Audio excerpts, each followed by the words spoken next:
तभी एक अधेड़ उम्र का एक व्यक्ति मंदिर जी में प्रवेश करता है और बिना मोजे उतारे, बिना कुल्ला हाथ पांव धोए वो मंदिर जी में आगे बढ़ता है।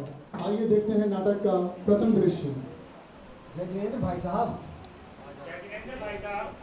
भाई साहब, मैं कह रहा था कि आपने जुराबे तो उतारी नहीं, ना ही हाथ पांव धोए और ना ही कुल्ला किया। कहीं आप भूल तो नहीं गए? हाँ भाई, भूलना तो वो है जितना याद हो। मैं तो रोज जिन मंदिर में जाऊँ और के नहाना धोना, ये तो ना धो के घर तक आना रहा हूँ। ये देख के साफ सुथरे लगते हैं। क्या आप हर रोज यूं ही मंदिर जी में जाते हैं, बिना जुराबे उतारे, बिना हाथ पांव मुंह शुद्ध किए? हाँ, तो इस मंदिर से बनने वाली की बात है। मैं तो 20 साल से मंदिर आ रहा हूँ और इसी तरह मंदिर जाता हूँ और आज तक तो मुझे किसी ने रोका नहीं। अब पीछे हट जा, मुझे मंदिर जाने दे। भाई साहब, जिन मंदिर तो संसार की सबसे पवित्र जगह है। यहाँ की पवित्रता को बनाए रखना हम सब शास्त्रों का परम कर्तव्य है। जितना अधिक पवित्रता का ध्यान रखा जाएगा, उतने ही अधिक अतिशय यहाँ पर होंगे। जिन देव, शास्त्र, गुरु और मंदिर जी की सामग्री के अतिरिक्त और कुछ भी पवित्र नहीं होता। तो मंदिर जी में जाने से पहले हमें अपने हाथ अवश्य ही धोने चाहिए। आप भी और आप सब भी खाना खाने से पहले हाथ धोते हैं ना? हाँ, धोते हैं। तो फिर मंदिर जी में जाने से पहले हम अपने हाथ क्यों नहीं धो सकते? चलते हुए हमारे जूते चप्पल कितने ही गंदे और अशुद्ध हो जाते हैं, लेकिन उनके साथ साथ हमारी जुराबें भी उतनी अशुद्ध हो जाती हैं। तो मंदिर जी में जाने से पहले हमें अपने पाँव अवश्य ही धोने चाहिए, चाहे सर्दी हो या गर्मी। हमारे मुख में हर समय सूक्ष्म जीवाणु की उपस्थिति व उत्पत्ति होती रहती है। तो मंदिर जी में जाने से पहले हमें अपनी कुल्ला अवश्य ही करके जाना चाहिए। जितनी अधिक पवित्रता का ध्यान रखा जाएगा, उतना ही अधिक हमें दर्शनों का पुण्य लाभ मिलेगा। जरा से आलस्य के कारण हम अपने पुण्य बल से कटौती क्यों करें? योग्य प्रवचन देने आ रहा है। मैं कितना बालक लागू, मैं 20 साल से मंदिर आ रहा हूँ, आज तक तो मुझे किसी ने रोका नहीं। और ये सभी लोग भी तो ऐसे ही मंदिर जाते हैं, इन्हें तो कोई रोकता नहीं। तू आया नारा केजरीवाल, मन न समझा मंदिर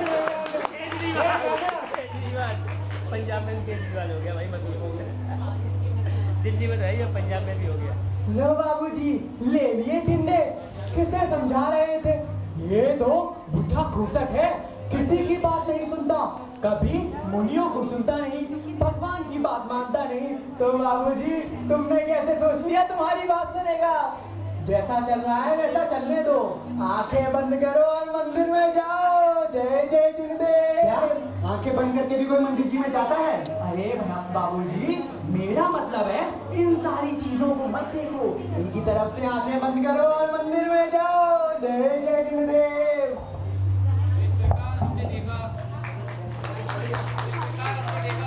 से भी कुछ ऐसे व्यक्ति होते हैं जो अपने हट के आगे किसी को कुछ नहीं समझते और वो कहते हैं कि भाई मैं तो कई सालों से आ रहा हूँ, अरे भाई 4 दिन का छोरा क्या समझाने लग रहा है मेरे को। तो ऐसे ही इसी कहानी को चलते हैं अगले दृश्य की ओर। ये दृश्य है प्रक्षाल के लिए जो शुद्ध कपड़ों का जो एक कमरा होता है, वहाँ का ये दृश्य है। श्री जी के अभिषेक के लिए शुद्ध धोती दुपट्टा पहनने वाला ये कक्ष। यहाँ पर वही अधेड़ उम्र का व्यक्ति देखिए क्या कर रहा है। आइए देखते हैं दूसरा दृश्य इस नाटक का।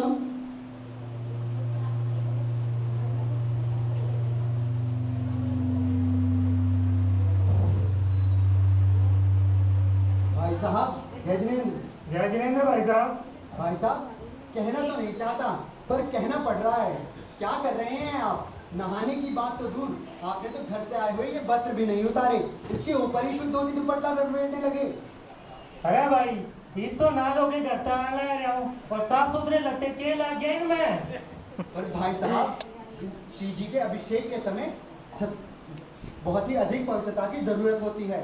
घर से आए हुए एक एक वस्त्र को उतार कर मंदिर जी में ही बने स्नान घर में नहाकर शुद्ध धोती दुपट्टा पहनने वाले को ही अभिषेक करने की पात्रता होती है।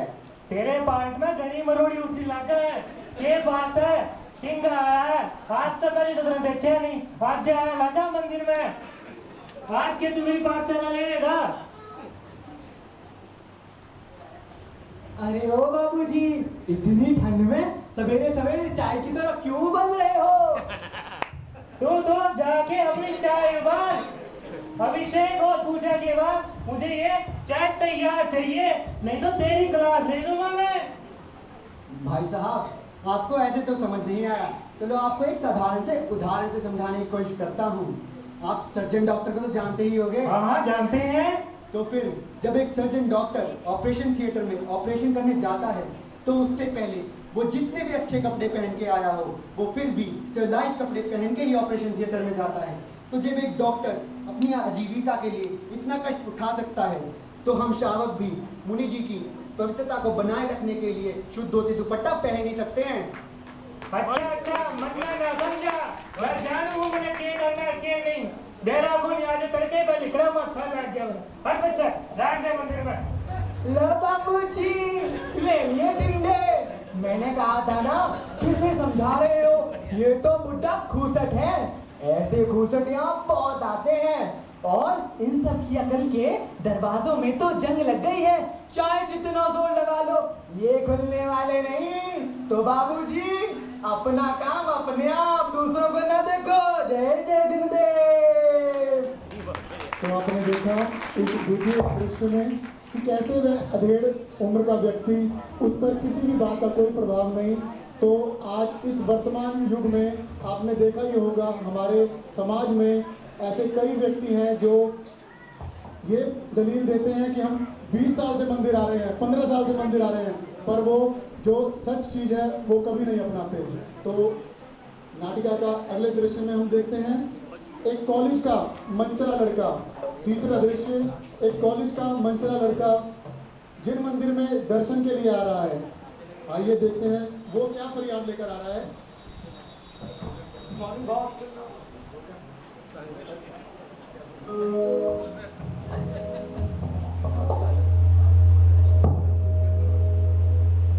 ये लड़का क्या कह रहा है भगवान से? मैं हूँ एक स्टूडेंट, झुक नहीं सकता क्योंकि टाइट है मेरी पैंट। मैं हूँ एक स्टूडेंट, झुक नहीं सकता क्योंकि टाइट है मेरी पैंट। टाइट है मेरी पैंट, शरीर मेरा जाम है। टाइट है मेरी पैंट, शरीर मेरा जाम है। इसीलिए प्रभु तुम्हें स्टैंडिंग में ही प्रणाम है। इसीलिए प्रभु तुम्हें स्टैंडिंग में ही प्रणाम है। हे प्रभु, आप तो अंतर्यामी हो, सब जानते हो कि मैं क्रिकेट का कितना बड़ा फैन हूँ और मेरे एग्जाम सर पर है और ऊपर से ये वर्ल्ड कप चालू है। मुझे समझ नहीं आता कि मैं पढ़ाई करूँ या क्रिकेट देखूँ। वैसे तो सच यह है भगवान, पूरे वर्ष मैंने किताबों को हाथ तक नहीं लगाया। ऐसी विकट समस्या में आप ही तारनहार हो। मेरी बस एक विनती स्वीकार कर लो प्रभु। क्या विनती है इनकी, सुनिए। तेरे 5 हुए कल्याण प्रभु, तेरे 5 हुए कल्याण प्रभु, एक बार मेरा कल्याण कर दे। तेरे 5 हुए कल्याण प्रभु, एक बार मेरा कल्याण कर दे। अंतर्यामी प्रभु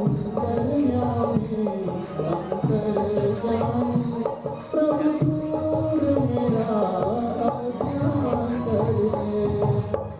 मौज मस्ती में दिवस गुजारे, रात गवा कर डिस्को में। मौज मस्ती में दिवस गुजारे, रात गवा कर डिस्को में। दोस्तों के संग समय गवाया, कभी गया ना कक्षा में। क्या कहूँ सुन ले, मैं क्या कहूँ सुन ले, सुन ले। तुम पढ़े लिखे हो, जाओ सफल दिन। पढ़े लिखे हो, जाओ सफल बस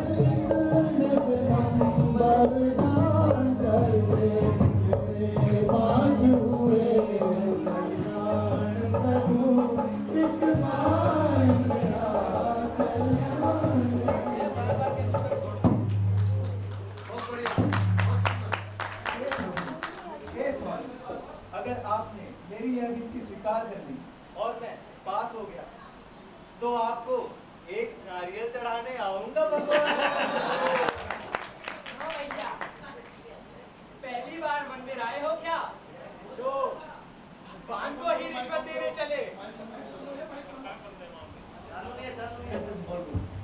क्या भैया, पहली बार मंदिर आए हो क्या जो जिन गुरुदेव को ही रिश्वत देने चले? अरे तुम्हारी ऐसा कहने की हिम्मत कैसे हुई? तुम तो यहाँ के कर्मचारी हो, जाओ अपनी औकात में रहो और अपना काम करो। लो भाइयों, देखो ये लड़का तो मुझे मेरी औकात बताकर चला गया, लेकिन शायद इसको इसकी औकात मालूम नहीं है। ये जब एग्जाम में बुरी तरह फेल होगा तब इसे इसकी औकात मालूम पड़ेगी। क्योंकि आप ही बताइए, आज तक भला कभी कोई बिना पढ़े भी एग्जाम में पास हुआ है क्या? नहीं ना। पर हमें क्या, जय जय जिनदेव। आपके सामने आज इस वर्तमान युग में हमारे सामने ऐसी घटनाएं हो रही हैं। अभी आगे आगे देखिए, नाटक जैसे बढ़ती होती और जाएगा तो क्या क्या होता है। अब कॉलेज बॉय के जाने के बाद इस शहर के नामी गिरामी एक सेठ रही सेठ जिनका नाम है मांगेलाल, मंदिर जी में दर्शन के लिए आ रहे हैं। क्या मांग रहे हैं भैया, देखें हम भी मांगेलाल जी।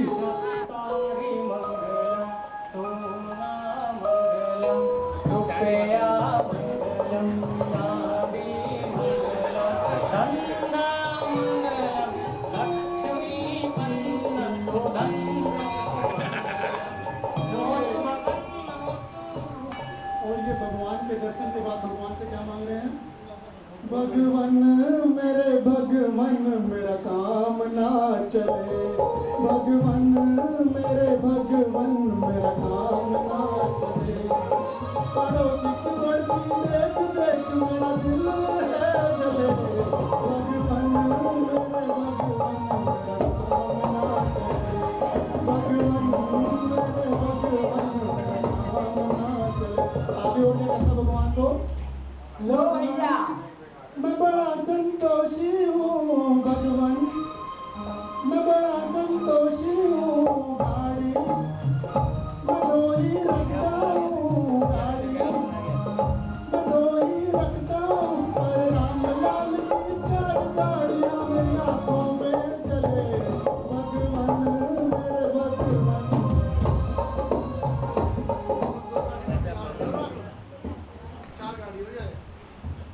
लो भैया, ये आ गए सेठ मांगेलाल। जैसा नाम वैसा काम, जब देखो कुछ ना कुछ मांगते रहते हैं। समझ नहीं आता ये सेठ है या मंगते। पर देखते हैं इस बार ये भगवान जी से क्या मांगने आए हैं। वैसे तो मेरा पुराना ऑब्जर्वेशन है, कुछ ना कुछ बड़ा ही मांग कर जाते हैं। कभी कभी तो मुझे समझ नहीं आता कि यहाँ सबसे गरीब मैं हूँ या फिर मांगेराम। हे भगवान, क्या आप मुझसे नाराज हैं? तो फिर मेरे व्यापार में बाधा क्यों डाल रहे हैं? मेरा धंधा तो कुछ भी नहीं चल रहा भगवान। मैं अपनी कमाई से, अपनी खून पसीने की कमाई से तुम्हें रोज महंगे। क्यों भैया, आप मजदूरी करते हो क्या? अरे चलता तो मैं काम कर चल।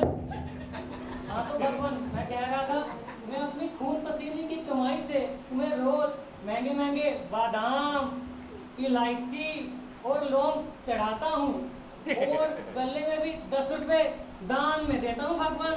दान में देखो भगवान, मेरा काम चला दो तो मैं तुम्हें रोज महंगी महंगी सामग्री दूंगा। अब तो आप समझ गए होंगे ना भगवान। नमोस्तु भगवान, नमोस्तु। और हाँ भगवान, वो तो कहना भूल ही गया मैं। अगर वो बड़े वाला सौदा तय हो गया ना, वो बड़े वाला, तो मैं आपको चांदी का छत चढ़ाऊंगा। चांदी का छत सबके आगे कह रहा हूँ भगवान। नमोस्तु चत्वारि मंगलम सोना मंगलम विद्या मंगलम। लो भाइयों, तो आपने देखा ये है कलयुग की भक्ति। समझ नहीं आता कि ये लोग भगवान के सामने जाकर भगवान को धमकी देते हैं या फिर भगवान से विनती करते हैं। आजकल दुनिया के सभी सरकारी दफ्तरों में रिश्वतखोरी मिटाने के लिए मुहिम चलाई जा रही है और ये महानुभाव हैं जो जिन देव, तीनों लोक के देव को ही रिश्वत देने को चले। पता नहीं क्या होगा इस देश का। पर हमें क्या, जय जय जिंदे। और इस दृश्य के बाद एक और व्यक्ति, एक मनचला युवक, देखें।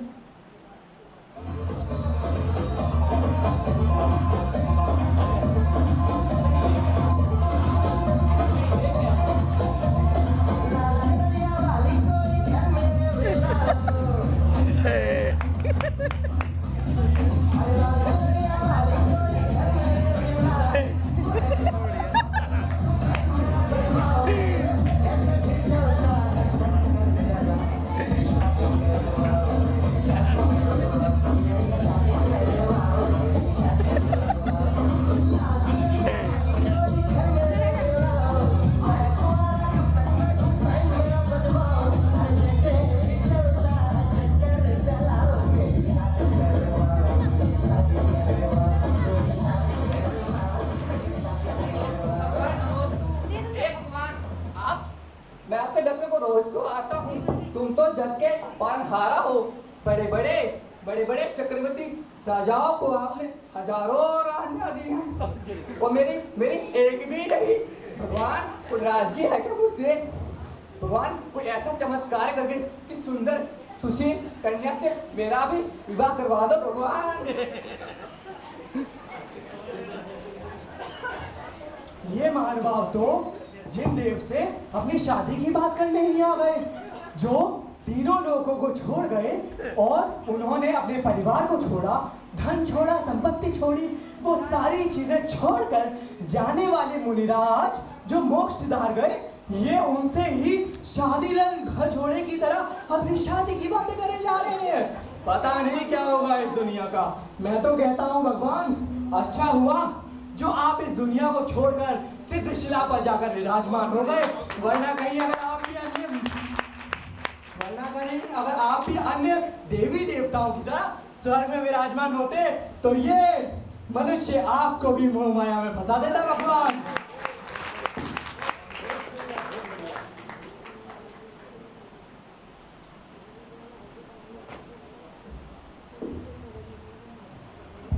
तो इस तरह आप सभी लोगों ने देखा कि किस तरह आज कलयुग में भक्ति की जा रही है।